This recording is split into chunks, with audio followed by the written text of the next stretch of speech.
Hello everyone, मेरा नाम नकुल चड्ढा है। स्वागत है आपका मेरे चैनल बीट्स अहेड पे। जैसे कि आप लोगों को पता है कि ऑनलाइन बहुत ज़्यादा मिस इन्फॉर्मेशन अवेलेबल है music production and mixing and mastering की। सो मेरा मेन एम यही रहेगा कि आपको एक स्ट्रक्चर्ड वे से right information at the right time दी जाए। ठीक है, तो हम लोग देखते हैं एक Arijit Singh and Pritam type track कैसा बना है। आगे बढ़ने से पहले एक बारी ट्रैक का स्मॉल डेमो देख लेते हैं।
तो जैसे कि आप लोगों को पता है कि ट्रैक के अंदर तीन चीज़ें होती हैं: rhythm, harmony and melody.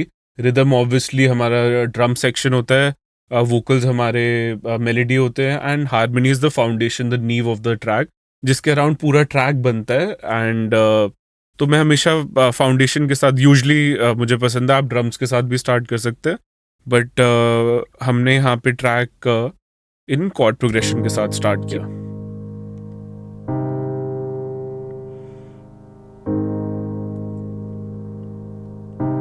Then बहुत ही बेसिक एक अकूस्टिक गिटार के साथ इनको लेयर किया।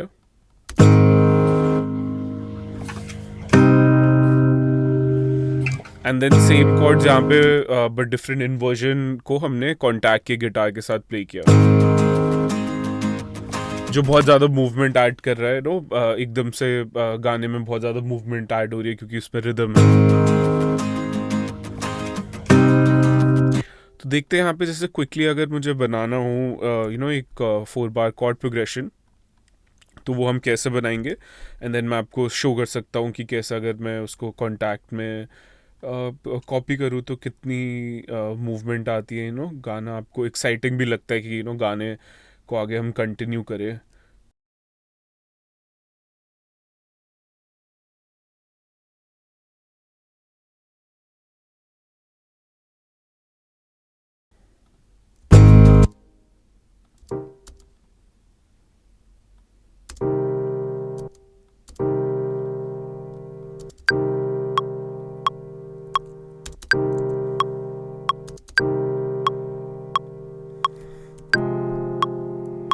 सो यहाँ पे मैंने एफ कॉर्ड की एक इन्वर्जन प्ले की है, सो दैट वो सी कॉर्ड के थोड़े इतना जंप ना हो उस कॉर्ड में।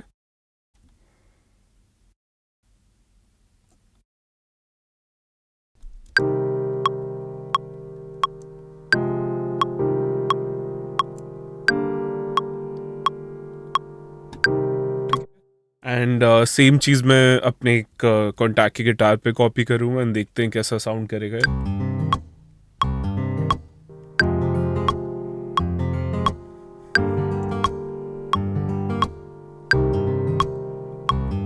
जैसे आप देख सकते हो ऑलरेडी कितनी ज़्यादा मूवमेंट आ गई। जस्ट कॉर्ड प्रोग्रेशन, 4 बार कॉर्ड प्रोग्रेशन बनाना कितना आसान है।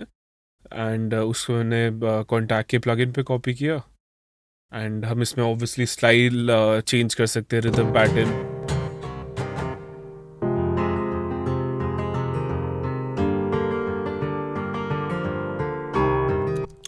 ठीक है, तो ये मेरा फर्स्ट स्टेप होता है। एंड देन मैं इसके बाद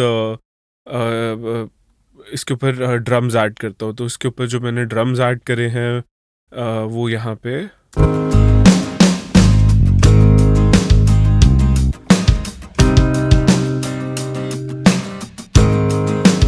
सो ड्रम्स के लिए मुझे पर्सनली क्या पसंद है कि मैं सुपीरियर ड्रम्स यूज़ करता हूँ, उसकी बहुत ज़्यादा हाई क्वालिटी सैम्पल्स हैं। इनमें ज़्यादा कुछ करना नहीं होता, अगर मुझे लगता है कुछ करना है तो मैं लेयरिंग की टेक्निक्स यूज़ कर लेता हूँ। बट यहाँ पे जो मैं टेक्निक यूज़ करता हूँ ये करता हूँ कि एक पोर्शन पे लूप करके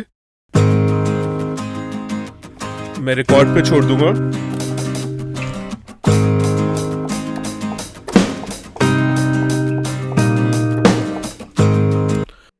एंड देन सो एक पोर्शन पे हमने लूप छोड़ा,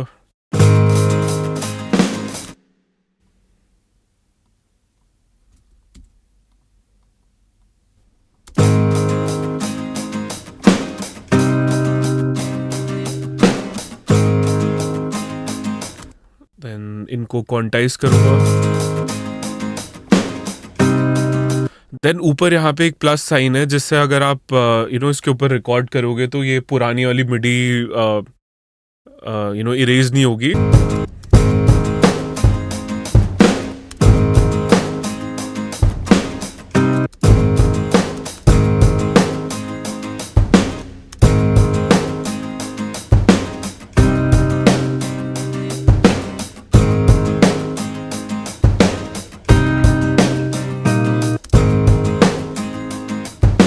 ठीक है, ऐसे जस्ट बहुत ही क्विक वे था आपको शो करने का, but I hope you guys get the point that first of all आप लोग जितना ज़्यादा प्ले कर सकते हो उतना प्ले कीजिए। थोड़ा बहुत मैं प्ले करता हूँ, उसको क्वांटाइज करता हूँ, देन इसको और ज़्यादा फाइन ट्यून करूँगा, वेलोसिटी चेंज करूँगा। यहाँ पे ऐसे मैंने यहाँ पे ड्रम्स बनाए। एंड देन मुझे पर्सनली इसको ऑडियो में पसंद है हमेशा प्रिंट करना, सो दैट मैं उसके ईच इंडिविजुअल ट्रांजिएंट्स उनको मैं शेप कर सकता हूँ। एंड विजुअली मैं देख सकता हूँ यहाँ पे ट्रांजिएंट्स। एंड यहाँ पे मैंने स्नेयर को अलग करके मैंने एक उसके ऊपर एक हॉल रिवर्ब ऐड किया हुआ है। एंड हॉल रिवर्ब में स्पेसिफिकली ऑन स्नेयर एंड कोई भी टाइप का रिवर्ब मुझे उसको EQ करना पसंद है, सो दैट जो सिग्नल रिवर्ब में जा रहा है और जो रिवर्ब से बाहर आ रहा है वो क्लीन है, because reverb tends to add a lot of muddy frequencies, वो बहुत ज़्यादा मडी करता है चीज़ों को। सो यहाँ पे ये है। एंड देन ड्रम्स में मैं अभी ज़्यादा इसमें जाऊँगा नहीं और कुछ बहुत ज़्यादा कॉम्प्लिकेटेड किया भी नहीं है, बट एक जेनरिक कंप्रेसर है जो पीक्स कैच कर रहा है, एक पैरेलल टाइप ऑफ कंप्रेशन है जिसको हम न्यूयॉर्क स्टाइल ऑफ कंप्रेशन भी बोलते हैं उस पंच के लिए। एंड देन एक transient shaper again just to shape the overall sound, just to glue all the transients and just to add a little bit of saturation. So एक बारी before and after देखते हैं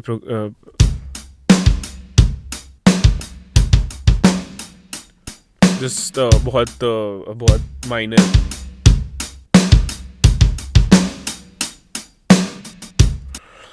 Okay.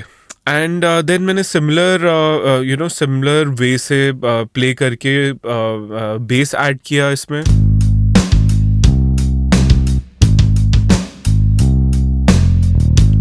सो जैसे कि आज हमने देखा कि मैंने ड्रम्स में प्ले किया, सिमिलरली मैंने बेस में किया था। एंड आप लोग को एक चीज़ फिगर आउट करने की बहुत ज़्यादा ज़रूरत है कि आप कौन से जॉनर में प्ले कर रहे हैं और आप कौन सा इंस्ट्रूमेंट प्ले कर रहे हैं। And then you try to figure out कि उस स्पेसिफिक जॉनरा एंड उस स्पेसिफिक इंस्ट्रूमेंट के अंदर कौन सी टेक्निक यूज होती है।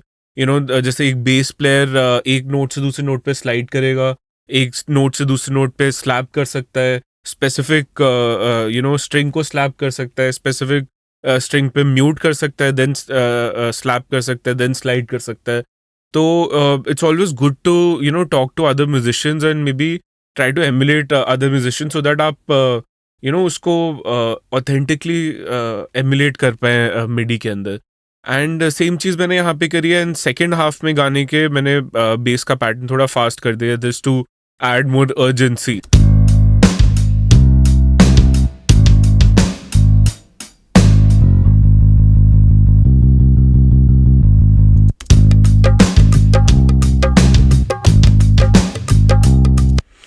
ठीक है। एंड एक ट्रिक है जो मैंने सीखी थी बहुत पहले एंड मैं ऑलमोस्ट एवरी टाइम यूज़ करता हूँ, जिसमें मैं अपनी बेस को डुप्लीकेट करके अपने लोज हटा के उस पर एक कोरस डिवाइस ऐड करता हूँ, just to spread out the base so that हम अपनी विड्थ में भी कुछ ऐड कर रहे हैं.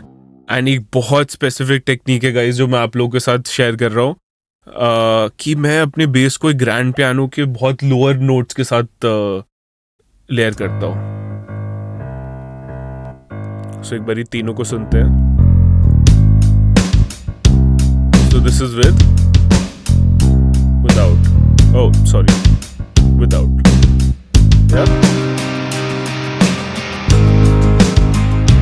यहाँ पे हमने सेम टेक्निक यूज करी है कि कॉर्ड्स के साथ हमने एक कॉन्टैक्ट गिटार के साथ लेयरिंग करी है. सेम कॉर्ड्स भी है, वही सेम कॉर्ड्स चल रही हैं जिससे हम स्टार्ट करे थे. एंड नेक्स्ट सेक्शन में मैंने दो नई चीज़ें ऐड करी है. एक तो ढोलक ऐड करा है यहाँ पे, जो एक ढोलक का लूप है. प्रॉब्ली मैंने थोड़ा बहुत उसको कट किया था, but I think as it is use किया. एंड देन बहुत बेसिक पियानो के आर्पेजियोज प्ले किए.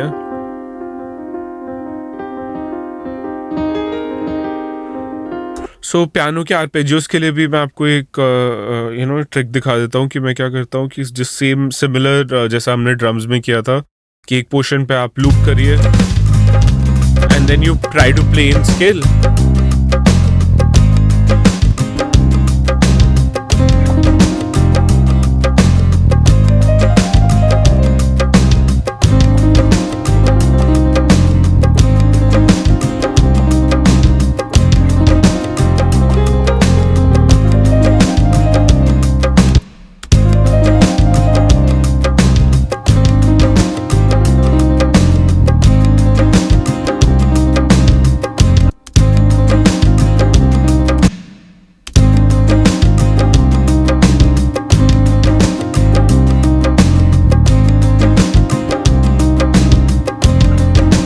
मैंने इसके ऊपर एक नोट लेंथ ऐड किया हुआ है. अगर आपके पास सस्टेन पेडल नहीं है तो आप ग्रैंड पियानो पे एक नोट लेंथ ऐड कर सकते हो सो दैट उसमें थोड़ा सस्टेन ऐड हो जाए.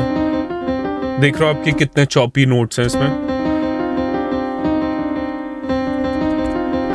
एंड देन ऑब्वियसली आप आर्पेजियोज में एक डिले ऐड कर सकते हो, वो बहुत ज़्यादा चीज़ों को स्पाइस करेगा.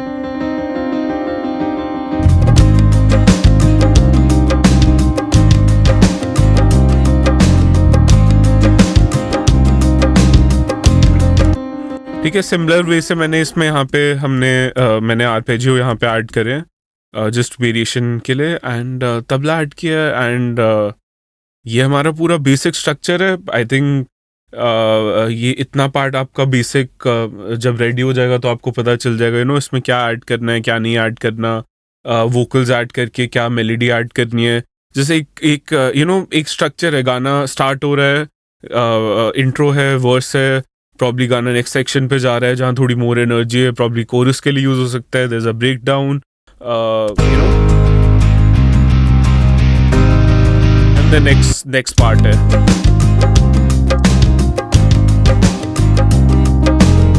सो क्विकली देख लेते हैं इसमें. आई थिंक इसमें ये नेसेसरी बिल्कुल भी नहीं था, बट क्योंकि आई थिंक प्रॉब्लम हमारी कोई फॉल्टी केबल थी जिससे गिटार रिकॉर्ड किया था, या उसमें नॉइस थी इक्विपमेंट में, तो मैंने एक नॉइज रिमूव करने के लिए प्लग इन यूज़ किया है. देन ये एक EQ यूज़ किया है to remove some of the lower mid frequencies, because acoustic guitar आपकी उसमें मडी फ्रीक्वेंसीज बहुत होती है. एंड मेरा फेवरेट प्लग इन गिटार का CLA2A जस्ट पीक्स कैच करने के लिए, स्मूथ आउट करने के लिए overall. And Renaissance x again classic guitar compressor. And electric guitar में मैंने मिड साइड EQ किया है एंड थोड़ी साइड्स विड्थ इंक्रीज करी है. फिर मुझे लगा था मैंने ज़्यादा डाल दी है तो मैंने इसमें से कम कर दी थी. बहुत ही बेसिक है. एंड ये पूरा ट्रैक है, एक बारी सुनते हैं इस मेरे फेवरेट पोर्शन से.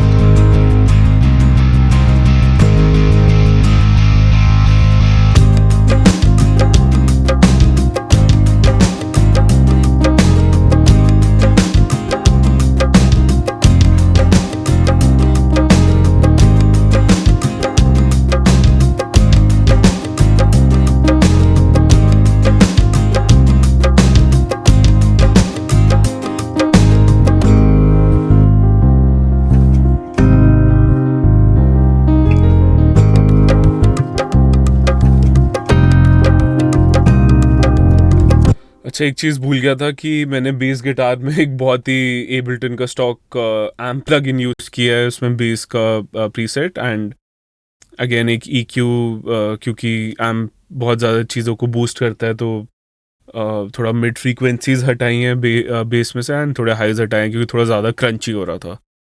यार इसमें बहुत बेसिक चीज़ है, आई थिंक मुझे आप लोग बताना और क्या देखना चाहेंगे कमेंट सेक्शन में। Thank you.